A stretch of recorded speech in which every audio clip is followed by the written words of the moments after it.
Welcome to the Honest Health Podcast with your host, Jeffrey Burke. Honest Health brings you the brightest minds in the natural products industry, as well as athletes and entertainers. Jeff will keep you entertained and informed while educating on how to be successful on your healthy journeys. Now, here's your host, Jeffrey Burke. Hello and welcome back to the Honest Health Podcast. My name is Jeffrey Burke. I'm so glad you're here. This is my new platform. Well, kind of new. It's been about a year now. And I am bringing you the best minds within the natural products industry. Everything from the food side, the cosmetic side, the supplement side, and maybe some sides that you didn't even know we had in our industry. I'm also bringing you people from outside the industry. My bottom line is everybody has something they want to share. Everybody has something that they want to talk about. And everybody may have that piece of the puzzle that you have been looking for. And it may come from an athlete. It may come from an entertainer. It may come from somebody who has a farm or somebody that's launching a product line or a food line. You never know.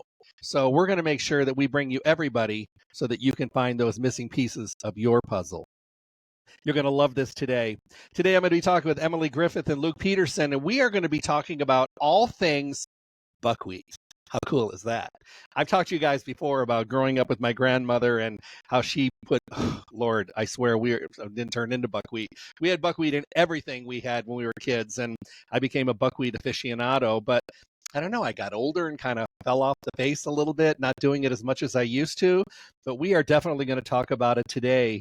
I'll start with Emily. You definitely have the buckwheat passion bug, more than anyone I've ever seen. Talk a little bit about it. You know, where did that bug start? Oh my gosh, I'm obsessed with buckwheat, and I did not grow up with it at all, despite it being one of the first cultivated crops in the world and a core part of all of these cultural cuisines. And then, of course, Grandma's Pantry with Grandma's pancakes and all that. But I never had the pleasure of experiencing buckwheat until I was living in Sydney, Australia, working at an ad agency. And I was just enamored with the whole healthy lifestyle culture down there. The real food movement, sustainable food, really took off a lot more quickly there since there was a smaller population. And while I was there, I had a life-changing acai bowl, as you do as a millennial. And so basically the cafe used sprouted buckwheat as the granola replacement on the bowl. And sprouted buckwheat, they're like these heart-shaped crunchy seeds, a fruit seed, not a grain. That's a big call out for buckwheat. But it has this really amazing texture, super addictive, unlike anything I've had before, unlike nuts or anything like that. And I was just obsessed with the crunch. And then on top of that, I felt amazing after eating it. So just really sustained energy versus anything like a sugar crash you'd get, even from some like pretty good granolas, all things considered. And that's where I realized you could just buy 1 pound bags of sprouted buckwheat seeds off the shelf in Australia. I was using it to make, anything you'd use for oats. I was replacing with buckwheat, really like energy balls, overnight oats with buckwheat mixed in, even using it to top salads, avocado toast, this, that, smoothie bowls, of course.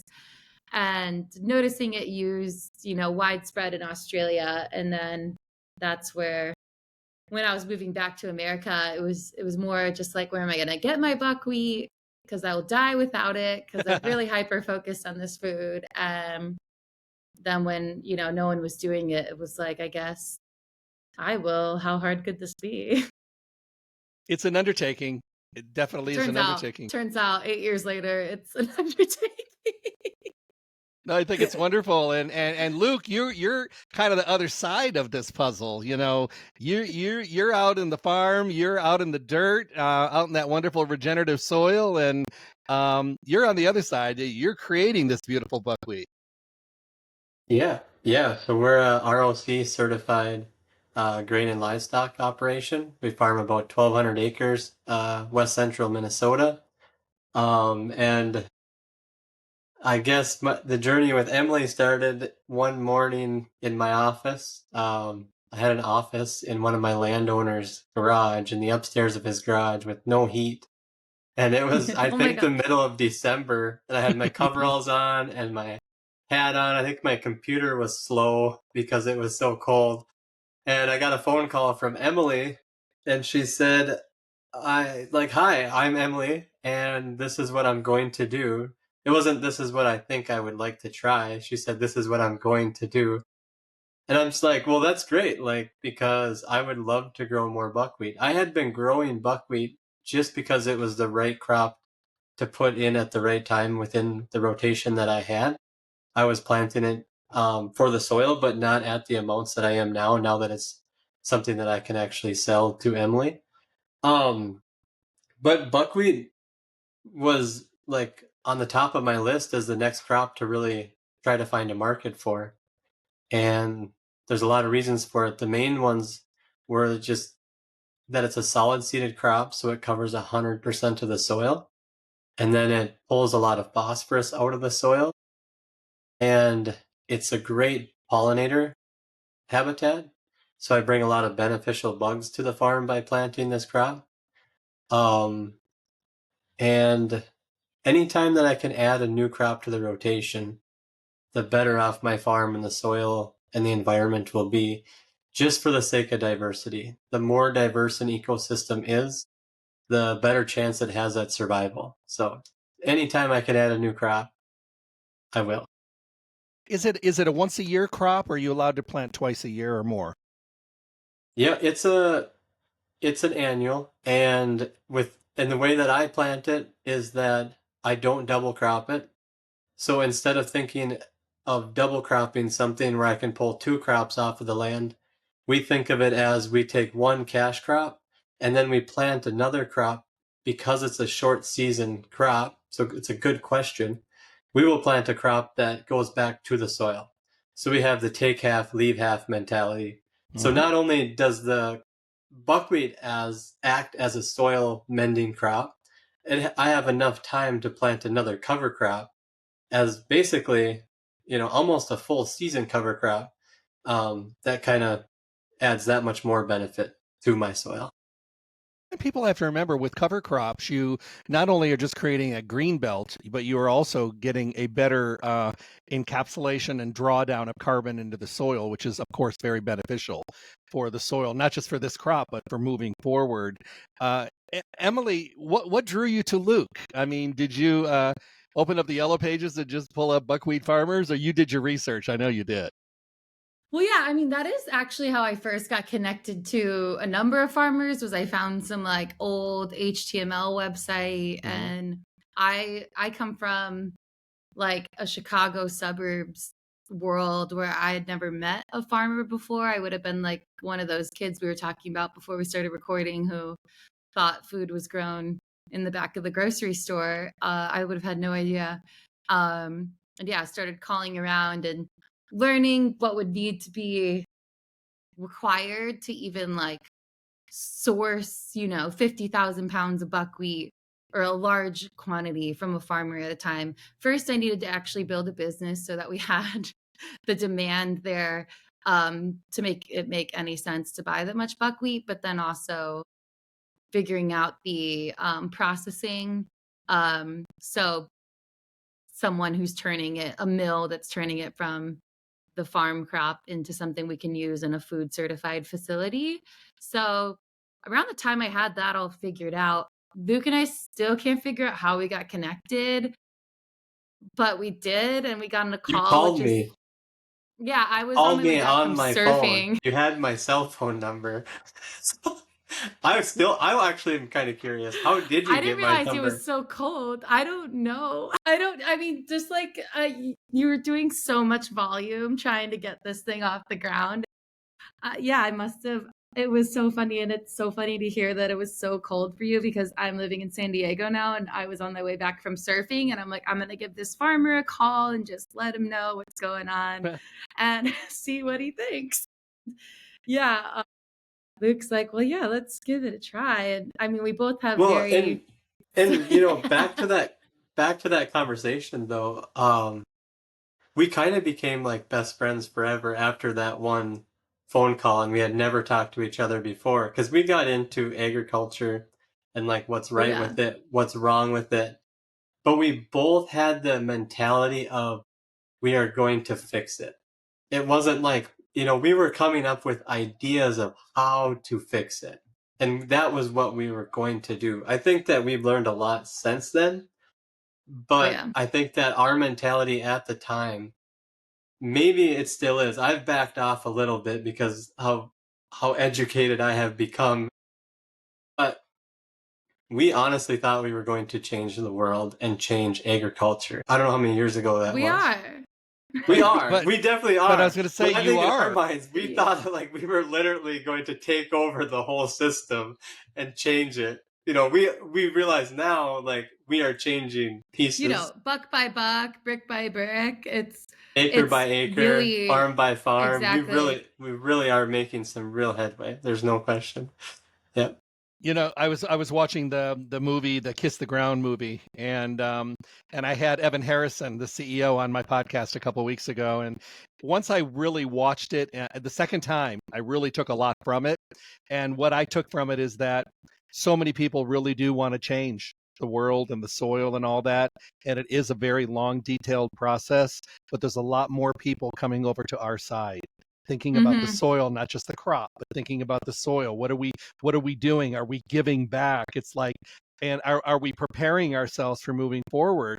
Literally, we don't have a lot of crops left because our topsoil has been totally destroyed. This is not just a good idea, and it doesn't just look good for congressmen and senators to put their names on a bill just so their name is on there. We have Mm-hmm. to push those bills through. We have to make sure that we're doing this and doing incentives for farmers to switch to regenerative, and moving the organic farmers to regenerative, and then coming back for the traditional farmers and moving them up as well. Because if we could just move the organic farmers up to regenerative, just that in itself would be absolutely phenomenal, and get them some initiatives to make it worth their while to do it. Because we're not just protecting the soil, we're building beautiful crops, dense crops, nutrient dense crops, while protecting the soil. My question comes in: when you grow this crop of buckwheat, what do you do to it after it's harvested before it goes to Emily? That's what I'm curious about. Yeah. Could I start at when I even start planting it? Sure, please do. Okay. So I'll grow I'll grow buckwheat after a legume, which is a soybean, and then I will no-till that buckwheat into ground. So I know there's a lot of discussion around tillage, which I do use on my farm. I have to at certain points, but there are times when I can no-till. And one of those times is with buckwheat. I can no-till buckwheat into my soil, and then as it grows, it's a very lush, Beautiful. green, like very high, dense crop. Whereas if you try to run through it, you can't because it's so thick. And it brings, like I talked about before, it brings the bugs, which brings larger frogs, and then you bring in the birds. And when you bring in all these different things, you bring in the ground squirrels and the rabbits, and then you bring in the fox, and it kind of creates this ecosystem. And I think that ecosystem starts with the bugs, but the bugs come because of the fact that it flowers the whole time that it's planted. It's an indeterminate plant, so it's flowering the entire season. Wow, I didn't know It that. sucks. It Mm-hmm. uses all the moisture that it's given, so the moisture isn't running off the farm, the rainfall, and the soil becomes incredibly, it has a nice tilth to it, like a bag of potting soil from Walmart or something.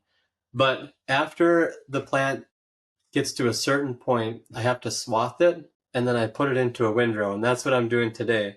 Both swathers are Yeah. broke down in the field today. Great. They're about 50 yards from each other, unfortunately.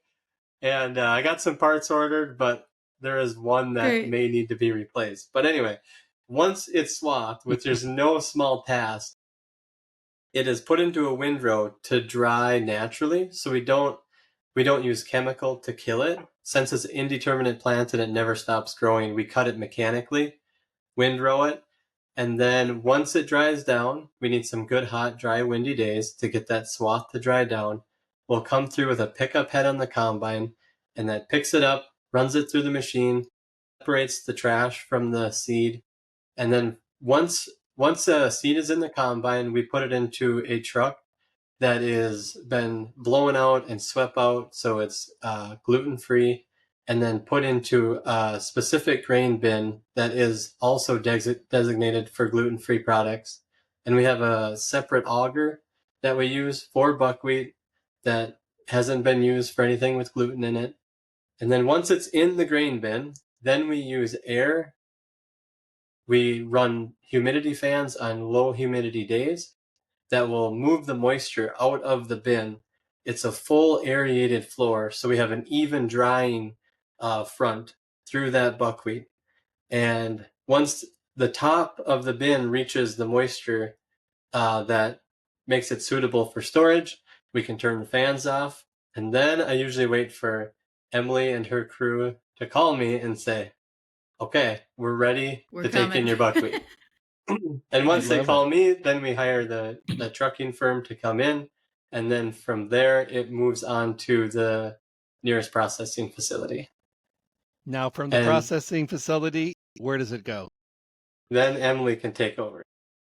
Yeah, then it I love is. this. This is great. Thank Yeah, you. it's super interesting. And like, apparently, Luke's more humble than me. Sometimes I'm humble, but like, we did together set an example for a lot of other brands in the industry of like, this is, I didn't even realize when we started working directly together how rare this is to have a partnership like this of going directly from the farm and working hand in hand with the brand like we are. But anyways, I'm just calling out, like, there's a lot more of that starting to happen, but We can talk. We should remember this and talk about that. yeah, But we'll note that. But yeah, so I take the buckwheat from, we have a truck pick it up, and then it has to go to, this is the challenge that a lot of brands face with sourcing directly from farms, is usually each ingredient is different, but with buckwheat, it needs some sort of processing before it can go straight into your food manufacturing for your finished goods product, which is what you're seeing on the grocery shelf. So for us, buckwheat has to be milled. And with that, so the seeds that we're receiving, they're these triangle shaped buckwheat seeds. They have a black shell or hull on them. So they look like these little black seeds, and they go through specialized equipment made for buckwheat that's essentially like shaking the shells off. And as best it can without breaking the seeds, we still get some loss with that. And the seeds that kind of crush become buckwheat flour.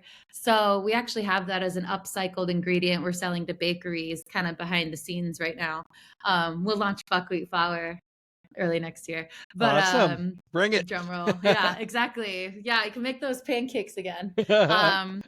But yeah, so then it has to go through that. We get the buckwheat groats or seeds that are ready for, they're raw, the seed is off, the shell is off them, and they're ready for, food safe production. And then it moves on to our food manufacturing facility where, we're turning them into cluster bucks, which is like our main product line sold in Whole Foods, Target, all that. So that's where, and then buckwheat, you have to cook or sprout buckwheat in order for humans to absorb the nutrients.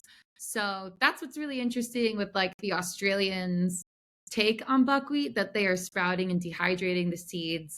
So by sprouting, the nutrients are available for us to digest. But by dehydrating, then they're crunchy. You have all these like great uses for a crunchy seed. But yeah, buckwheat's been around for centuries all over the world. It's like, but usually in a cooked format, like buckwheat pancakes, or in Japan, there's soba noodles. In Korea, they have their own version of buckwheat noodles.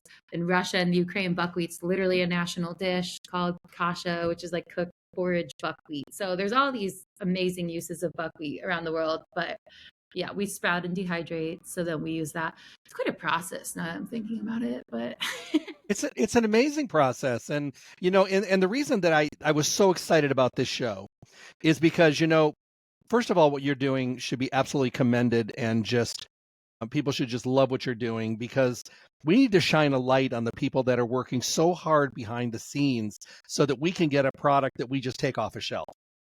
There's so much work and so much time and effort and blood and sweat. And dirty hands and everything that goes along with it to be able to get it to us. And, my whole thing is people need to have light shined on them for the hard work they're doing, and to be able to do it this long and still have the passion. And I know the work involved, and I know the farm life. Like I said, I was raised in the Midwest. I am a Midwest redneck. I always will be, even though I try to hide it, it comes out. But the thing is, I know the work involved on farms, and I really commend you for the hard work you guys are both doing. And, question comes in, are there people that, I know you did mention the gluten-free aspect. Would it be considered a gluten-free food? Yeah. So as long as it's something like where we've talked to some mills that we haven't been able to work with yet because they're not gluten-free, because obviously a lot of things that are milled, wheat, this, that, it's even like something can get mixed in. So it's a little bit of a touchy process there. And that kind of goes back to marrying, buckwheat is naturally a fruit seed. It's naturally grain-free. It's naturally gluten-free. So it's like an amazing option for a lot of people that, prefer to be grain-free or have to be gluten-free. We're a brand, we have to meet that customer need and requirement of gluten-free. So there's just extra work involved in validating that and figuring it out and only using gluten-free stuff. Each ingredient that's sourced in that special way, there's, a lot of hoops to jump through, but we're both very learned by doing, people. And the reason I mentioned it is I wanted you to mention one more time, it's fruit. Because it's not a grain, and I wanted people to be able to understand the difference. It's huge. Its closest relative is rhubarb, I think. Exactly. And I knew that. Yeah. And if you chew on a stem of buckwheat, it tastes a lot like rhubarb. It's like a miniature rhubarb stem. It's so cool. The other thing is, do kids enjoy it? I'm sure they do, because they taste fantastic, and what you're doing putting together is very great on the palate. But do you find all different age groups are attracted to your products? Yeah, definitely. We also have my original line, the Little Bucks Crunchy Toppers, was kind of an ode to what I was having in Australia, just the sprouted buckwheat crunchy toppers. And we sell them in cinnamon and cacao flavor as well. So especially those are perfect because they're like really nice crunch, but nice for like a little kid's like mouth size. Literally, we think about these things as food people. Kids will they think they're having these little like chocolate crunchies, and they'll like ask their parents for the chocolate crunchies, and they think they're having chocolate toppers, and they are, but it's buckwheat. So jokes on them. But guess again. Yeah. I love it. Yeah, if we're gonna trick kids into eating something, it better be good. Sick of all the crap that we're serving them. It's wild. Recently I was at the pharmacy, talk about tricking kids, and the lady in front of me, I was picking up a prescription for my neighbor. She's elderly, and in front of me, the lady was standing there picking up some medicine for her kids, and the pharmacist came up and he goes, bubblegum, strawberry, or watermelon? And she said, I beg your pardon. He goes, strawberry, watermelon, or bubblegum, or whatever, something like that. And she says, I don't know. He goes, the flavor that you want me to add to the medicine. And she goes, well, why do you want to add a flavor? He goes, because kids won't do it unless it tastes like sugar. So, and I mean, I was just almost kind of like taken back, and she said, strawberry? So he mixed the strawberry. He's pumping all this flavoring into there. That's no good at all. But that's how they get the kids to do it. So flavor profiles are important. And whether it's, all different kinds of foods, if they don't like the taste of it, they're not going to eat it. So I think it's really important. Having three kids, my wife, Allie, spends a lot of time trying to find products that they do like to eat because the flavor matters.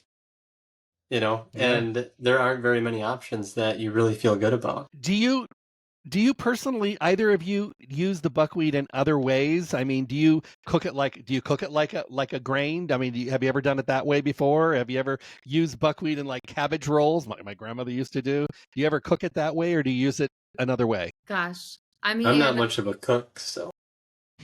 Well, your daughter's made her own granola out of it because she's, a budding potential food entrepreneur herself.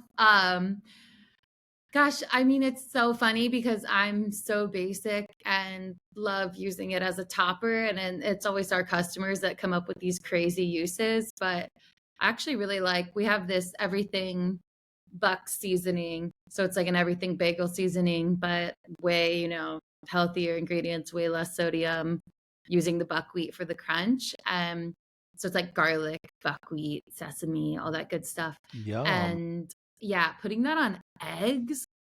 Actually just had that for lunch. A customer did that, and it's like, so it adds this texture and flavor to it. So good. And also on a curry, we have this golden chai cluster bucks, which are bigger clusters, but if I make a curry, I'll put those on, and it's like turmeric, ginger, cinnamon, a little bit of sweet cluster on a curry. It's insane. I'm going shopping. And where can people find your products again? Whole Foods and Target are the big ones for the cluster bucks, and then certainly our website and Amazon for all the other crazy inventions we do. We're gonna have a lot. We're about to be on a mad run of launches starting next week, so lots of new products coming. Fantastic. I'm so happy for you guys. I think this is what it's amazing how a wonderful marriage of a connection can happen, organically, and then have it take. And have it mean something, and have a wonderful spiritual connection together. So I think this is fantastic, because you don't see this often. People get what they get, they move on, they call them when they need something. There's not much interaction. There's not like a friendship there. It's just strictly business. So this is really, really cool to see. I really like this. Yeah, no, we're so grateful. I mean, I think meeting Luke was a huge turning point, because, like you alluded to, for both of us, and for similar and different reasons, these are very ridiculously hard endeavors that we've undertaken, and certainly, and especially some years leading up to like launching in Whole Foods nationally, which was a big break for us. You're like, like, this is like, how do we keep going? And thinking about, on the other end of it is Luke working really hard to do what he's doing. And it's just like, this has to happen. It's so important, and it's so good. So that's kept me going for sure. Anybody else in your family in the farming community, Luke? Not directly. No, I guess my brother-in-law farms, so, but yeah. But I'm surrounded by farmers. My friends are all farmers. My neighbors are farmers. Like, I am in the heart and soul of corn and soybean country, which kind of goes back to what we were just talking about a little bit. And us being successful together is, I'm 100% reliant upon partners like Emily to be able to have the rotation that I have. There's a simple phrase, and it's no market, no mission. And that keeps coming up all the time. And there are times when I worry about losing my markets, because, not that I shouldn't be, I just think about, I should say that I think a lot about how lucky I am to have the markets that I have. Right now in agriculture, as you both have probably heard, the markets, there's becoming less and less markets all the time, and farmers are being pushed into this corner. And I have neighbors that may have a one crop rotation next year on certain farms. Right now we have a 8 to 12 crop rotation on our farm because of businesses like Emily's. So I'm very fortunate. And I guess, yeah, I guess I don't know how to, like, it's very much like a partnership, and that we both went into this together. And both of us take on a considerable amount of risk in order to do this. And an example is, on my end, like, crop insurance for buckwheat doesn't exist in my county.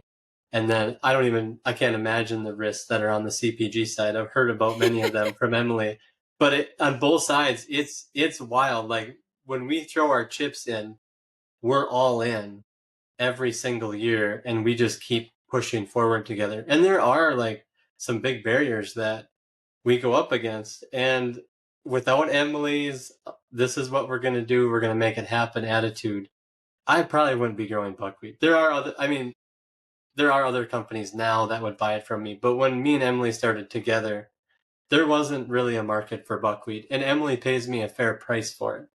So being in the heart and soul of corn and soybean country, we have like very valuable land. And the neighbors that are planting corn can pull 250 to 270 bushels of corn off their land some years. And they have a very high, like per acre, the value that they can pull off that is it's a lot.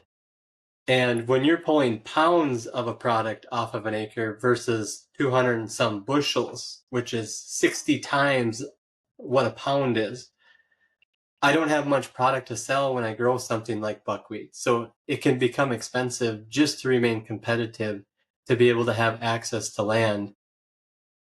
And then there's, the rotation piece is so far out.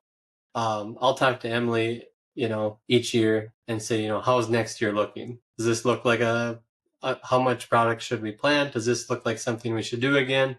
And then we pencil it in. And each year I've been able to grow more and more and more buckwheat. So That's the plan. It is, and the thing is, your comparison between the bushel to the pound, you just have to put yourself into the saffron category. You're concentrated, you're vital, you're nutritious, and yours is just measured on a smaller scale. Where corn is corn, whatever. But this is a very delicate, beautiful, very concentrated, and very nutritious crop, and it just happens to come in smaller packages, if you will. So treat yourself like a saffron, not corn.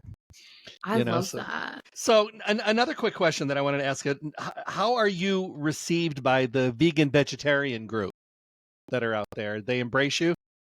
Oh yeah. I mean, that was like my original when I launched in Chicago, especially like how I would sample it and got like my original customer base was really, especially health conscious women. It's women and men and women now, but going to yoga events, going to vegan food markets, like it's such a delight for people to learn this is a complete amino acid protein.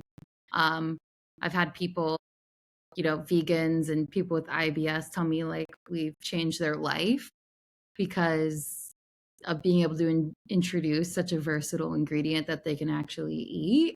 So that's been a big part of like our growth, especially the early days. I feel like now there's, it's not just vegetarian that is interested in the really nutrient dense food and, certainly flexitarians as well. So I guess it's a bit wider now, but yeah, I'm really grateful to the vegan and veggie community for getting things going. I think it's fantastic. And, and I'm a huge fan, and I think you guys are amazing at what you do. And I just think that people need to, sometimes we forget the work and the time and the effort and the sweat and the blood that goes into these things because, we as a consumer, like we said earlier, we see it on a shelf, we pick it up, we love it, we use it, we go back and get more. But until it's on that shelf, that journey is quite extensive and financially not always easy and weather dependent and climate dependent and state of affairs in the country and financially everybody's pocketbook. And there's so many things that go into this. So I am so grateful that you guys are doing this. And I'm so happy you took the time to chat with me today. I've been excited about this for a while, so I'll make sure that this gets out so everybody can learn a little bit more about what you guys are doing, both of you individually and together as a wonderful entity. And before I leave, I want to ask you each a question. I put everybody through this. So, Emily, if you were to leave the planet today, what would you want to be remembered by? I think, as the queen of bucks, the queen of buckwheat. But yeah, I think someone who it's messed up. I've thought about that before. And like, if I were to suddenly something were to happen to me, I'm confident there's people in my realm that would make sure Lil Bucks lives on, not just for the company and, the products that we currently have, but like we created a market for buckwheat and we're making America fall in love with buckwheat and showing like we're bringing the farmer's market to the grocery shelf. And that's the future of food. So I hope it would continue on and buckwheat would be a part of that, of course. I love that. All right, Luke, your turn. Leave us with a thought of the day. It could be on anything. Something you want people just to remember you by. Your thought. Mhm. I just want to be remembered for being honest. I There's love Love it. that. That's it. I guess I think that would be all right. I think that's wonderful because, we know in this world today there's not a lot of honesty out there. And I gravitate toward honesty and transparency and people that love to lift everyone Transparency. else, people that lift Yes, other people totally. up, you know? Yeah. I think Transparency it's is important. super important. Yes. Yeah, I think so too. Well, I love you guys. I think you're fantastic. Thank you for sharing your time with me. I hope everybody out there watching this today has really enjoyed it. If you're just tuning in, make sure that you listen to the whole podcast. Have your friends come back and listen. Speaking with Emily Griffith and Luke Peterson today, we are talking about buckwheat and the amazing relationship they have between the growth side and the product side. And, their whole mission, good health, well-being from the inside out, and this beautiful, beautiful crop that, a lot of people don't know enough about. Luke, if somebody wanted to reach out to you, how can they do that? I'd say Instagram, Luke Peterson Farms. Okay. Yeah. Oh Emily? yeah, his Instagram's awesome. You can see like everything coming to life, and he shares a lot of behind the scenes. It's fascinating. And it is really well laid out. How about you, Emily? How do you want people to find you? Yeah, I mean, you'll find me where you find Lil Bucks because that's what I'm always doing. But yeah, lilbucks.com at Lil Bucks World. We're changing our Instagram handles like tomorrow. So yeah, Instagram, TikTok, email, all that good stuff. I really appreciate it. You guys are fantastic. I'd love to, as new products come into the line, I'd love to have you guys come back again. Would you guys come back and see us again? I think we could Absolutely, talk and we for will. another hour real easy. There's so many things I wish I could share that we didn't talk about.